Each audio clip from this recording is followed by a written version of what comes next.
इसी भाग में अगला भाग है how to identify verb, subject, object and complement. ध्यान रहे इसी के सिमिलर एक और मीनिंग है।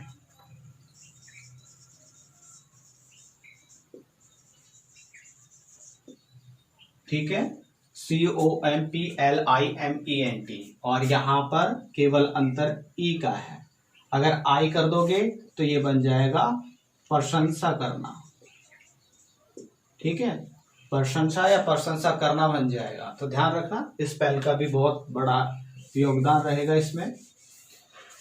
और इस कॉम्प्लीमेंट का अर्थ होता है पूरक। तो चलिए, सबसे अहम फोकस हमारा रहेगा यहाँ पर वर्ब के ऊपर।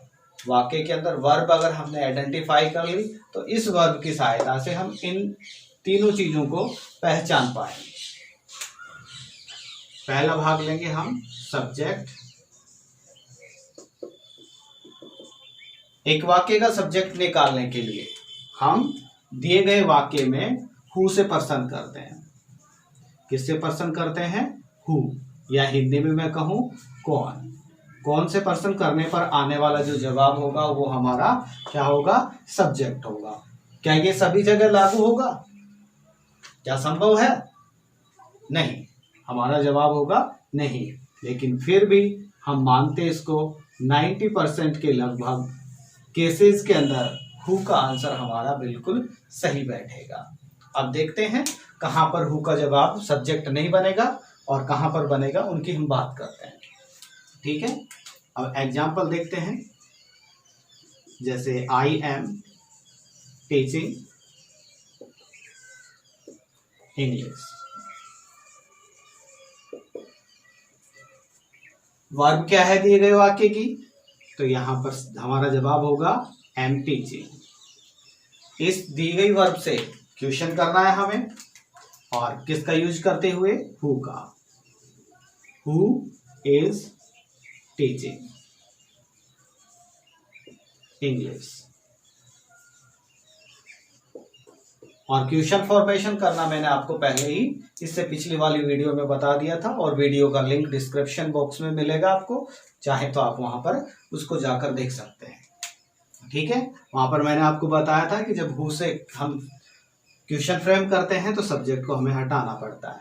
ठीक है, अब यहाँ पर एक विचार और आ रहा होगा कि एम की जगह यहाँ पर वर्ब इज में क्यों बदल गई? क्योंकि यहाँ पर आई सब्जेक्ट था, उसके अनुसार एग्री करने के लिए हमें एम का प्रयोग करना पड़ता है। लेकिन यहाँ पर आई नहीं है, यहाँ पर हु है, तो हु के अनुसार हम यहाँ पर किसका प्रयोग करेंगे? इज का प्रयोग करेंगे। ठीक है, तो यहाँ आंसर क्या आ जाएगा हमारा? हु का आंसर क्या होगा? आई। तो दिए गए वाक्य के अंदर जो सब्जेक्ट है वो क्या है? आई। आई मैं कहूं इस वाक्य का सब्जेक्ट है। ठीक है, तो ये तो समझ में आ गया होगा। लेकिन 10% में जो दिक्कत है उसकी बात करते हैं।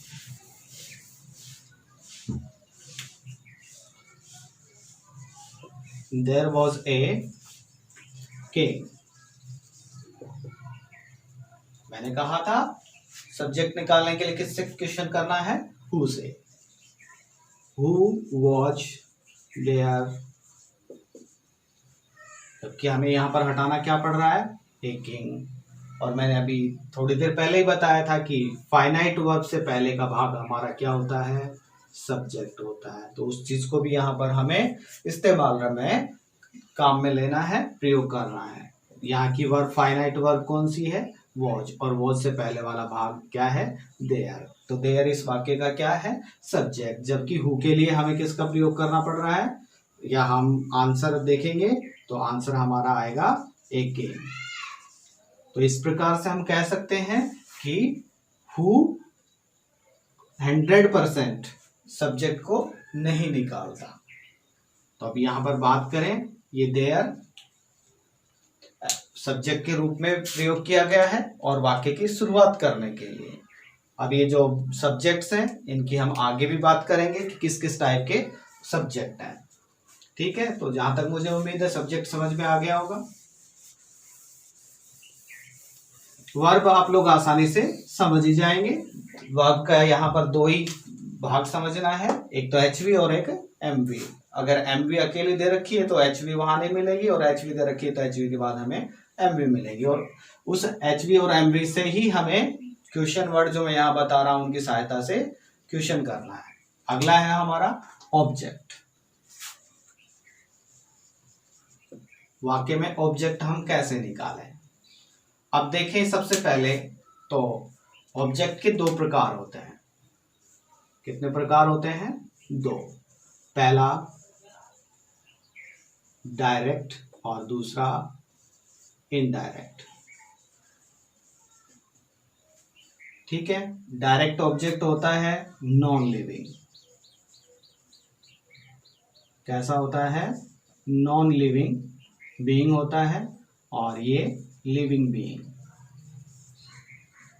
ठीक है, इसी के साथ साथ जब डायरेक्ट ऑब्जेक्ट हम निकालें तो इसके लिए हमें क्वेश्चन करना पड़ता है व्हाट से, और इनडायरेक्ट ऑब्जेक्ट निकालना हो तो हम पर्सन करेंगे whom से। ठीक है, पिछले वाली वीडियो में मैंने व्हाट के लिए क्या हटाना है और whom के लिए क्या हटाना है इसके बारे में जानकारी दे दी थी, वहां से आप जानकारी ले सकते हैं। ठीक है, और कब जो आंसर ऑफ व्हाट है हमारा डायरेक्ट ऑब्जेक्ट नहीं बनेगा, इसकी जानकारी हम आगे देखेंगे। चलिए एग्जाम्पल के माध्यम से ऑब्जेक्ट को निकालते हैं।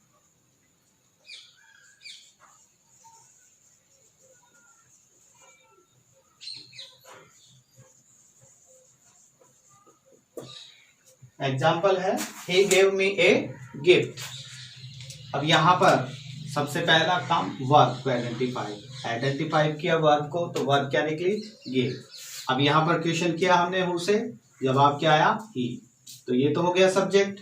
अब मैंने कहा कि इनडायरेक्ट ऑब्जेक्ट निकालने के लिए whom से क्वेश्चन करना पड़ेगा। whom did he give a book, और आंसर क्या आ जाएगा? आंसर आ जाएगा मी। तो यहां पर आया हुआ आंसर मी इस वाक्य का क्या है?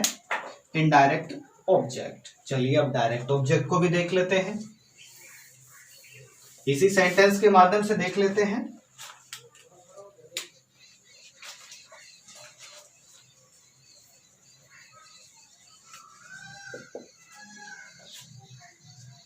और इनडायरेक्ट डायरेक्ट ऑब्जेक्ट निकालने के लिए हमें क्वेश्चन किससे करना है? व्हाट से। तो सबसे पहले what did he give me, answer क्या निकल के आएगा? A gift. ए गिफ्ट, और ये ए गिफ्ट क्या हो गया हमारा? Direct object. तो इस प्रकार से हम डायरेक्ट और इनडायरेक्ट ऑब्जेक्ट को निकालते हैं। और लास्ट कॉन्सेप्ट है हमारा कॉम्प्लीमेंट। अब हम बात करेंगे कॉम्प्लीमेंट की कि कॉम्प्लीमेंट वाक्य में कैसे निकालें हम।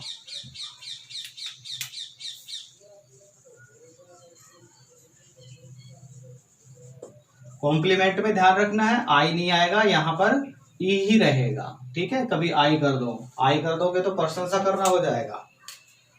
बात करते हैं कॉम्प्लीमेंट की। जिस प्रकार से ऑब्जेक्ट को दो भागों में बांटा था, उसी प्रकार से कॉम्प्लीमेंट भी दो भागों में बढ़ जाएगा। पहला भाग सब्जेक्ट कॉम्प्लीमेंट और दूसरा ऑब्जेक्ट कॉम्प्लीमेंट।